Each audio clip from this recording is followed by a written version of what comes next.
샬롬. 5월 20일 이슬게 되오신 여러분 환영합니다. 우리 암송하고 시작하겠습니다.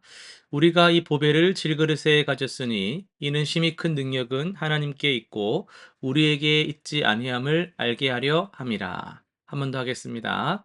우리가 이 보배를 질그릇에 가졌으니 이는 심히 큰 능력은 하나님께 있고 우리에게 있지 아니함을 알게 하려 함이라.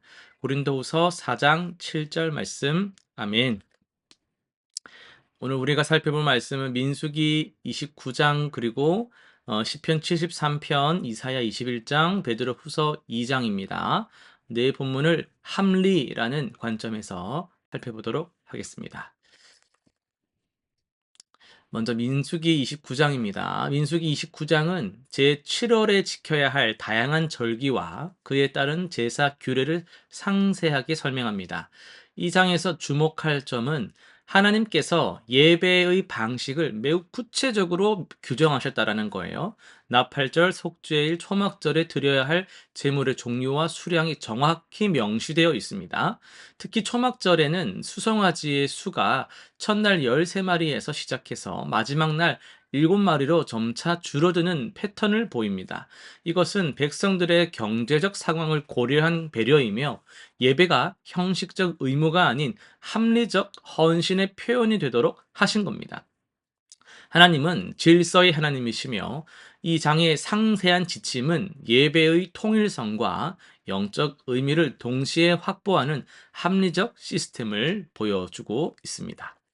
시편입니다. 73편은 아삽이 악인의 번영과 의인의 고난이라는 모순적 현실 앞에서 경험한 신앙적 고뇌와 회복의 여정을 보여줍니다.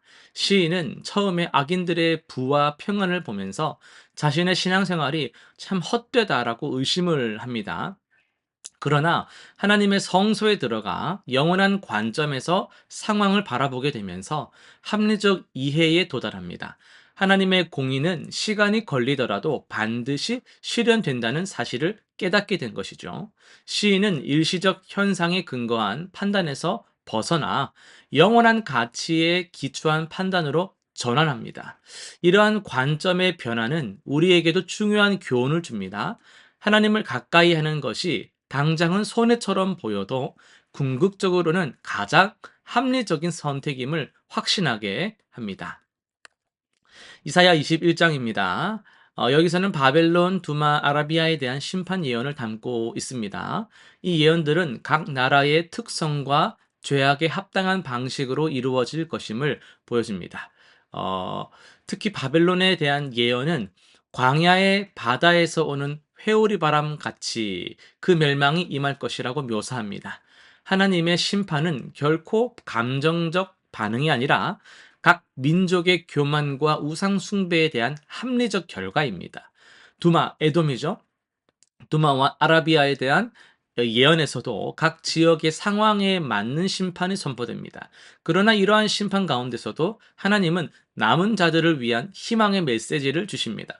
이는 하나님의 심판이 단순한 파괴가 아니라 궁극적으로 회복을 목적으로 하는 합리적 과정임을 우리에게 보여줍니다. 이어서 베드로후서인데요. 합리적 신앙의 길이라는 제목으로 하나님 말씀을 전하도록 하겠습니다.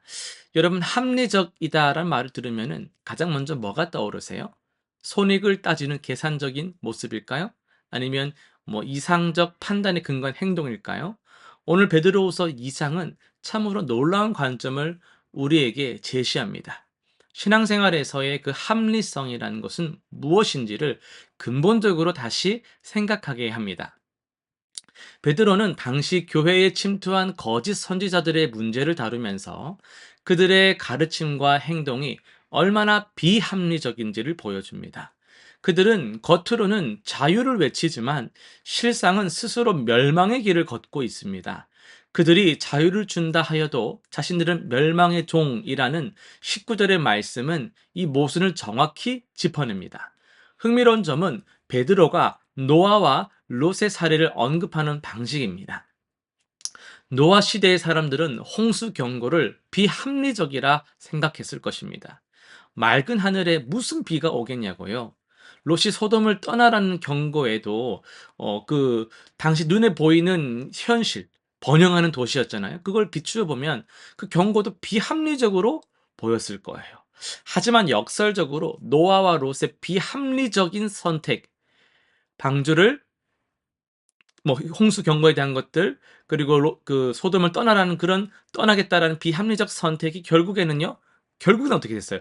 가장 합리적인 결정이 되었다는 게 성경적으로 증명이 되었잖아요. 그러니까 우리 주일 말씀을 통해서도 들었지만요.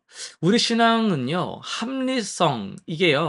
우리 신앙의 합리성은요. 우리 신앙적인 유익은요.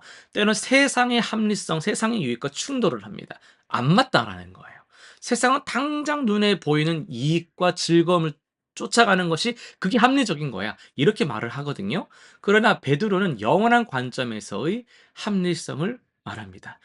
결국 결과적으로 궁극적으로 뭐가 합리적이겠느냐라는 거예요. 10절부터 12절 보시면은 그런 육체를 따라 더러운 정욕 가운데서 행하며 주관하는 이를 멸시하는 자들이 얼마나 위험한 선택을 하고 있는지를 경고합니다. 베드로가 20절에서 22절에서 언급한 개가 토한 것을 다시 먹는 비유는 충격적이지만 강력한 메시지를 담고 있어요. 진리를 알고도 다시 죄로 돌아가는 것은 지극히 비합리적인 선택이죠. 마치 깨끗해진 후 다시 더러움을 택하는 것과 같습니다. 단기적, 일시적, 충동적 만족을 위해 영원한 가치를 포기하는 것보다 더 어리석고 더 비합리적인 것이 어디 있겠습니까? 여러분, 참된 합리성은 영원한 가치에 기초해야 합니다. 베드로가 우리에게 가르치는 합리적 신앙의 길은 당장의 이익이나 쾌락이 아니라 하나님의 말씀에 근거한 장기적 안목을 갖는 것입니다. 합리적 신앙에는 눈에 보이는 지금의 현실만이 아니라 보이지 않는 영원한 실제를 바라봅니다. 우리는 세상의 기준이 아닌 하나님의 기준으로 합리성을 재정의할 필요가 있어요. 오늘 우리의 선택이 영원한 관점에서 볼 때 합리적인지를 스스로에게 물어보시길 바랍니다. 실천상 세 가지 정리할게요. 첫 번째는요. 말씀의 분별력을 기르는 겁니다. 매일 말씀을 읽을 때 단순히 내가 오늘 읽었다, 할당량, 통독 범위 읽었다, 이렇게 그치는 것이 아니라 이것이 정말 어떤 말씀인가, 참된 진리인가를 묻는 습관을 한번 들여보세요. 말씀과 다른 가르침을 분별할 수 있는 영적 감각을 키워나가는 것이 합리적 신앙의 첫걸음이기 때문에 그렇습니다. 두 번째는요, 장기적 관점으로 결정하는 거예요. 이번 주 중요한 결정을 앞두고 있다면 10년 후에도 이 결정이 가치 있을까? 5년 후에도 이 결정은 변함이 없을까? 좀 더 길게 영원한 관점에서 지금의 선택이 합리적인지를 자문해 보시기 바랍니다. 세 번째는요. 진리 안에서의 자유를 누리는 건데요. 세상이 말하는 자유와 하나님이 주시는 자유의 차이점을 한번 묵상해 보시면 좋겠어요. 죄의 종이 아닌 의의 종으로서 누리는 참 자유를 매일의 선택에서 실천해 나가 보시길 바랍니다. 우리 기도하고 마치도록 하겠습니다.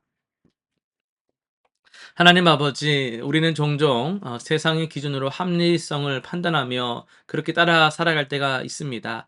당장 눈에 보이는 이익과 편안함만을 추구하면서 영원한 가치는 소홀히 여길 때가 많이 있습니다. 우리에게 진정한 합리성이 무엇인지를 깨닫게 해주시고 영원한 관점에서 지혜로운 선택을 할 수 있는 그리고 영적 분별력을 주옵소서. 우리의 삶이 세상의 가치관이 아닌 하나님의 말씀에 근거한 합리적 신앙의 여정이 되게 하여 주옵소서. 감사드리며 예수님의 이름으로 기도드립니다. 아멘.